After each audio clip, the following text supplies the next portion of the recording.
இந்த தேச துரோக கட்சி விசிகா, நீங்க எல்லாரும் உங்களுக்கெல்லாம் வெக்க மனமே இருக்காதா? அவ்வளவு பகிரங்கமா இந்து விரோதமா இருப்பீங்களா?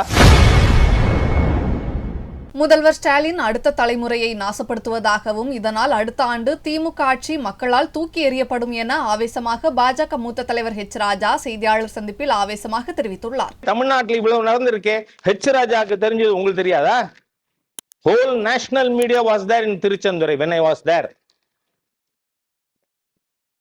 அப்ப அந்த ஹிந்து கோவில் முஸ்லிம்கள்ட்ட கொடுத்துருவீங்களா?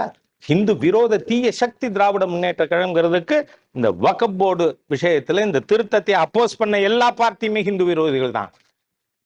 இந்த தேச துரோக கட்சி விசிகா, நீங்க எல்லாரும் உங்களுக்கெல்லாம் வெக்க மனமே இருக்காதா? அவ்வளவு பகிரங்கமா ஹிந்து விரோதமா இருப்பீங்களா?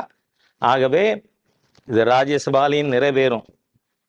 இதை எதிர்ப்பவர்கள் நிச்சயமாக மக்கள் முன்பாக தோலுரிக்கப்படுவார்கள். 26 தேர்தலில் காங்கிரஸ், திமுக, கம்யூனிஸ்ட், விசிகா ஹிந்து விரோத கும்பலுக்கு ஓட்டு போடாதுன்னு பகிரங்கமாக கேட்போம்.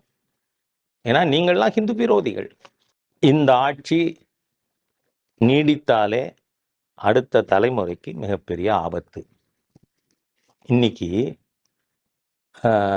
வெறும் சாராயம், கள்ளச்சாராயம், விஷச்சாராயம் என்ன வேணா சொல்லலாம், கஞ்சா, அது மட்டும் இல்லை, சிந்தட்டிக் ட்ரக், மெத்தபெட்டமின் போன்ற சிந்தட்டிக் ட்ரக் 8 வயசு குழந்தை உபயோகப்படுத்துதுன்னு செய்திகள் பார்க்குறோம்.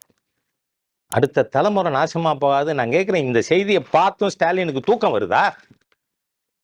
ராஜினாமா பண்ணணும்னு உங்களுக்கு ஒரு உணர்வு வராது? அது நீங்க தமிழ் மக்களை, தமிழ் குடிய நேசிச்சாதானே வரும். அடுத்த தலைமுறையை நாசப்படுத்துற ஒரு முதலமைச்சர். ஆகவே Dravida Munnetra Kazhagam it should be removed lock, stock and barrel. அதனால அதுதான் தமிழனின் ஜனநாயக கடமைன்னு நான் தெரிவிச்சுக்கிறேன். கச்சத்தீவை மீட்போம்னு எப்படி சொல்லுவீங்க? மீட்கணும்னு விரும்புகிறோம். இந்த பெட்டிஷன் பார்ட்டி, ரூலிங் பார்ட்டியோட தீர்மானத்தை கூட ஆதரிச்சிருக்கோம் சபையில். மீட்க வேண்டும்னு விரும்புகிறோம். செய்திகளை உள்ளது உள்ளபடி தெரிந்து கொள்ள ரெஃப்ளெக்ட் நியூஸை சப்ஸ்கிரைப் பண்ணுங்க.